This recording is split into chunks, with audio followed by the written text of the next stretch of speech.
Hey guys, Jeremy Jacobowitz here for Brunch Boys Geek Out. This channel is all about the things that I geek out about. A lot about wrestling, a lot about video games, and today I wanted to talk about a video game that I miss desperately, a game that I want to see come back so desperately.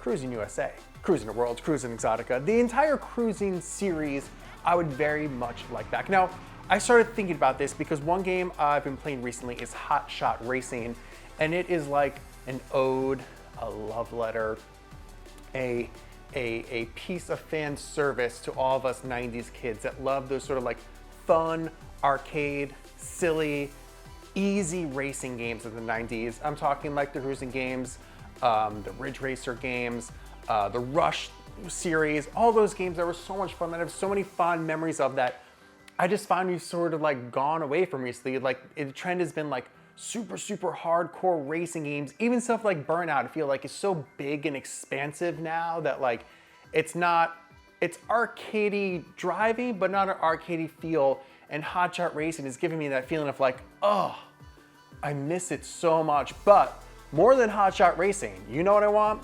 I want cruising back. I mean, my first memories of the cruising games were at a place called Pizza Pizzazz in Mount Kisco, New York, where me and my cousins would go eat every single Friday night, and they had the big cruising arcade system there. Cruis N USA probably at first, and I'm sure they upgraded to Cruis N the World, and at some point Cruis N Exotica.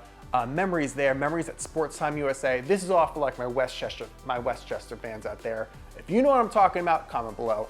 But it was just like you sat down in a big thing and the wheel was all greasy from all the little stupid kids driving.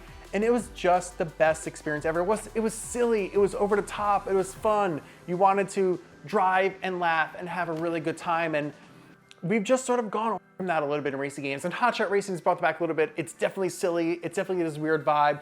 It definitely combines sort of like the cruising stuff, the Daytona USA from the Saturn that I really love in arcades. So obviously also just those fun racing games I really think we need back. So to get cruising back, I don't really know what we have to do. I know it was like a weird partnership between Nintendo and Midway. So I don't know who owns the rights now. My guess is it's still Nintendo, but whatever we have to do, let's get cruising back. Let's get cruising back on the Switch. I'll take that. I mean, I'd prefer to have it on the Xbox so I can play it on my giant TV because I only have I only have the Switch handheld. But still, Switch Lite. Oh, I just think it would be the best series, and what a time to bring it back. So I don't know what we have to do, guys, but I have such amazing memories of cruising. I want to know what your memories are of cruising. Comment below, let me know. And am I right? Am I wrong? Am I stupid? Should a series be buried and gone forever? You guys tell me, but I certainly want it back. In the meantime, I'll keep playing some Hotshot Racing.